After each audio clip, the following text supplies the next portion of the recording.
Hey, Phantomaniacs, welcome to the newest spooky unboxing here on the Needless Things YouTube channel. Today we are taking a look at the, I guess, San Diego Comic-Con exclusive Skelegod from, it's from the Masterverse line, but from Masters of the Universe Revelation, which, as you can see, is a Netflix series. This is the mailer box. Lots of cool art on this. This is a keeper. Skelegod, one of my favorites. The Masters of the Universe Classics Skelegod figure is the one that got me collecting that line. I love glow-in-the-dark figures. I love figures that have purple.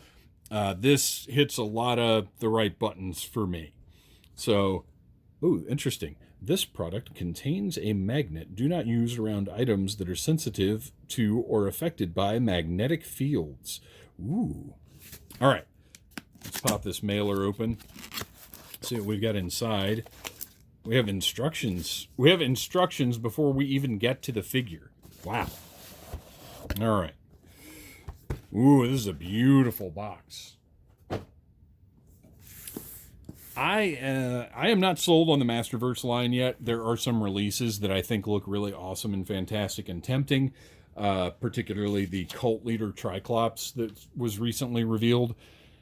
But they feel cheap and rubbery to me, and some of the proportions are a little weird.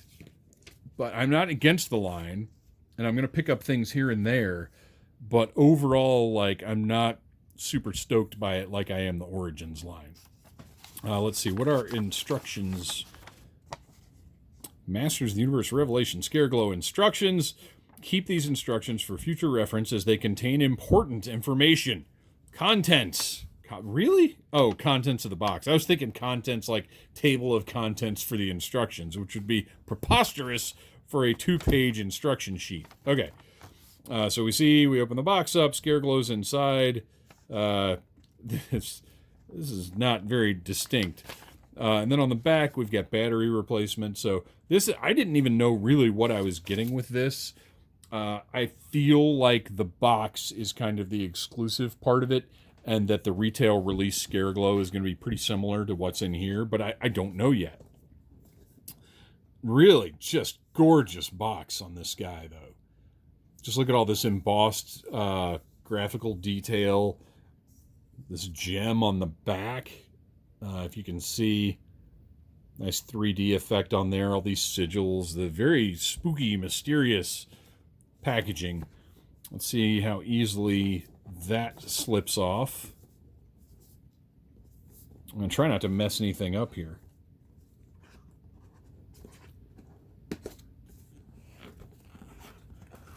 All right, so we've got that off. And we've got this sort of book-looking thing here, a nice die-cut front. I'm also a sucker for a nice die-cut comic book or toy package. Really beautiful green. You can sort of see the glowing effect there. So let's carefully...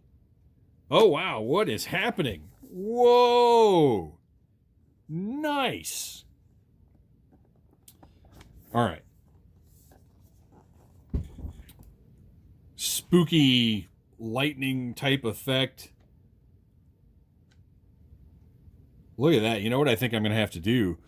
I think we're going to have to do a lights out on this one for a minute, so you guys can see and fully appreciate what we've got going on here. And it's not... Oh, there's a black light in there as well. So what we have is, just before I do the lights out so you can see, there is a regular light source up there that flickers, and then there's a black light source right there that shines out and activates his glowing parts. Wow, this is intense. Oh, and okay. So check this out. This secondary die-cut flap opens up, and there you have the figure right there. It looks like there are no ties or anything. I don't know how easy he's going to get out of there. Very interesting power sword he comes with. Okay, so let me I'm going to do a little stop right here. We're going to do a lights out to take a look at how this looks in the dark. And then I'll turn the lights back on. We'll look at the figure, and then we'll do another lights out at the end once he's had a chance to charge up, and we'll see how well he really glows. So for me, this is going to be a minute. For you guys, it's going to be instantaneous. Okay, we're back. We're here. We're in the dark. I'm going to open this up, and we're going to see what it looks like.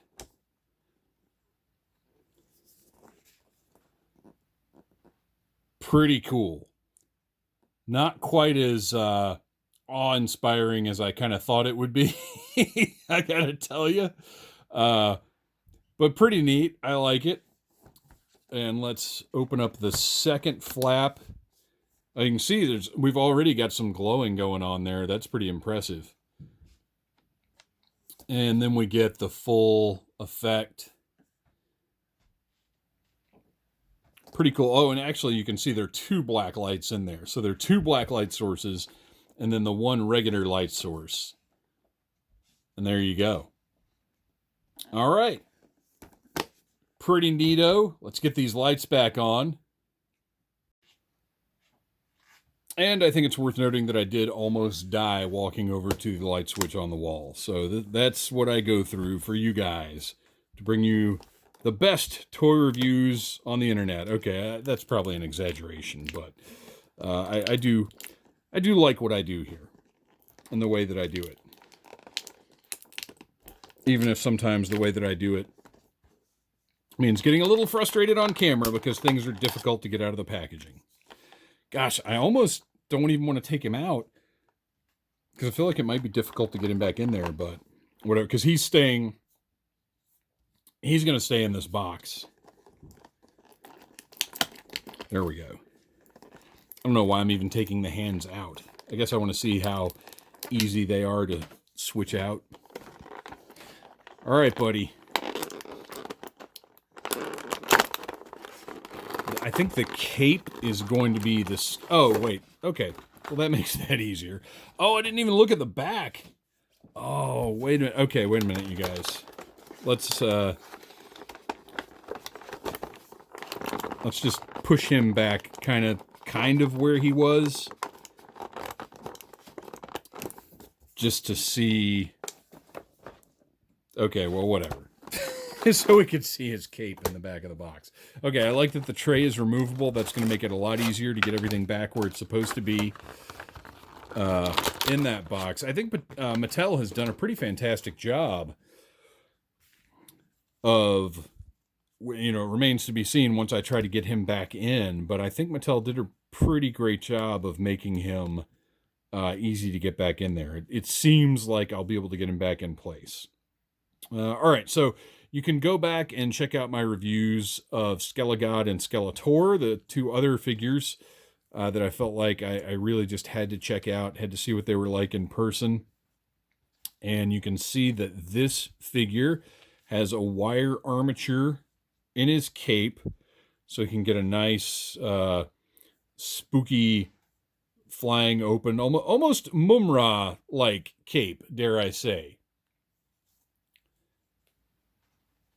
Looks good. I feel like his head is just too small, right? That's just a tiny, tiny little head on this guy. The head is translucent and does not... And look, I'm going to be a little critical here because this is not my favorite version. He's got a giant tag in his cape. This is not my favorite look for Skelegod. There's just something that just seems off about this, which is odd because I love purple and green. Like purple and green are definitely those are my 2 favorite colors. I love wearing them together. Back in the day when I used to run around in a luchador mask, going to conventions and stuff, it was purple and green masks.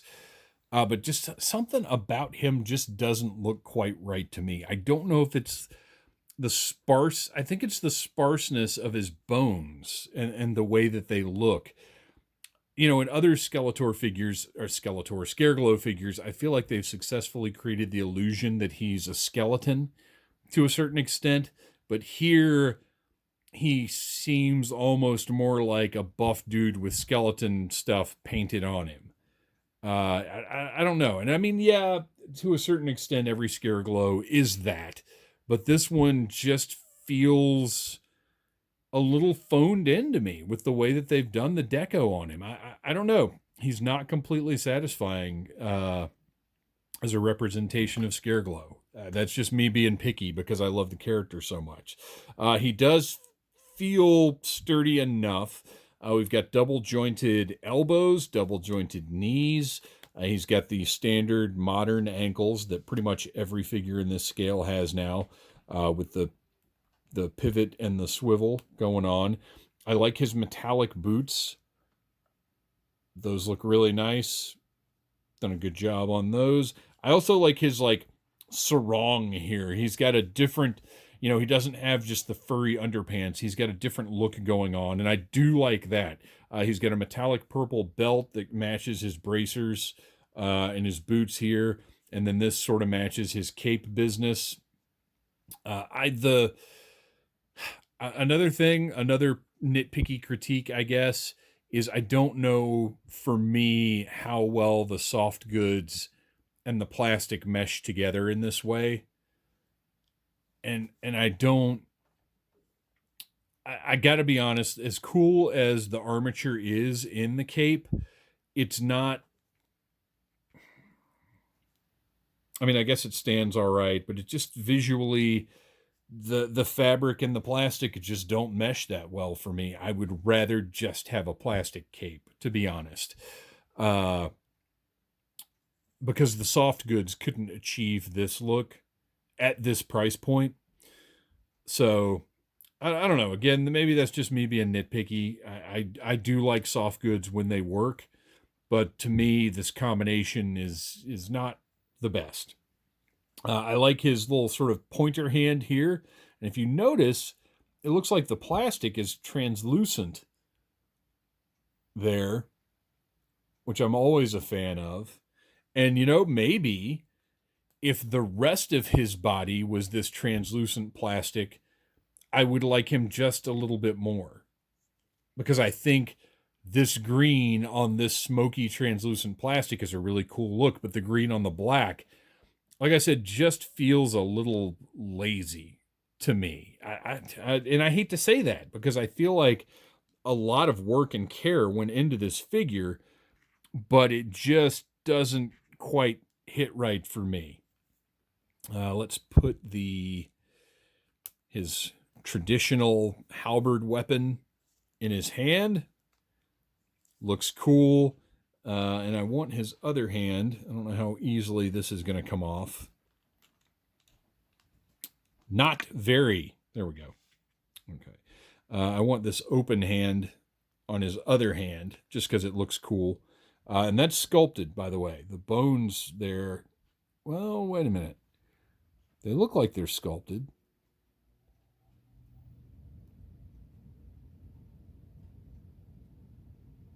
I think that's just his fingers. They've just done a nice job with the way they've done that hand. Here's maybe what I want, and it would go against the aesthetics of the line. Maybe I just want a Skeleton Warriors style Scareglow. Maybe that would be more satisfying to me. I don't know. A glow-in-the-dark skeleton would be great, though. Look, this is not a bad figure by any means. Like I said, a lot of effort clearly went into designing it. The execution, he makes a great exclusive, which, like I said, I don't know what the retail version is going to look like yet, but I imagine it's pretty much going to be the same as this one, just without the fancy packaging. Might have a different cape, I'm not sure. But he looks cool. I do kind of want him on the shelf as well as in the box, but he is going to go back in the box because that box is too amazing not to display. Let's take a look at the power sword that he comes with. You can see, oh, very cool. Oh, whoa, what is happening here? Okay, so the power sword is actually translucent. I don't know how well you can see that, but it is. Whoa, cool. I don't know. I wonder if you can switch these out with another power sword. like if you can put these translucent pieces on a different one, and that's how the hilt will work. Very interesting. Pretty neat little gimmick there. I like it. And of course, this, we'll see this in a minute, glows in the dark. Very interesting. All right, you guys. So I am going to lay this guy down right here. We're going to let him soak up the light for a little bit, and we're going to see how well this Skeleglow glows. All right, let's see if I gave this guy long enough to charge up for great glowing power. In 3, 2, 1. Huh. So, you guys, I don't know if you're seeing what I'm seeing, but we have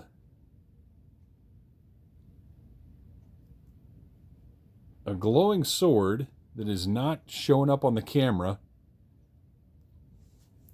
Hang on. Okay, so this is interesting. I've not had this problem with glow-in-the-dark stuff before. So the sword was glowing really nicely. Let me try turning the light off one more time and see if it'll pick it up right in front of the lens.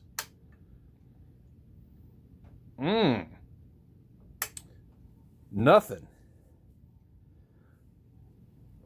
So his head sort of glows, and nothing else glows. Let's try something else here. Let's, oh, whoops. I just pulled the front, comes right out of the box there. So let's just stick him right there under the black light with his sword and see what happens there.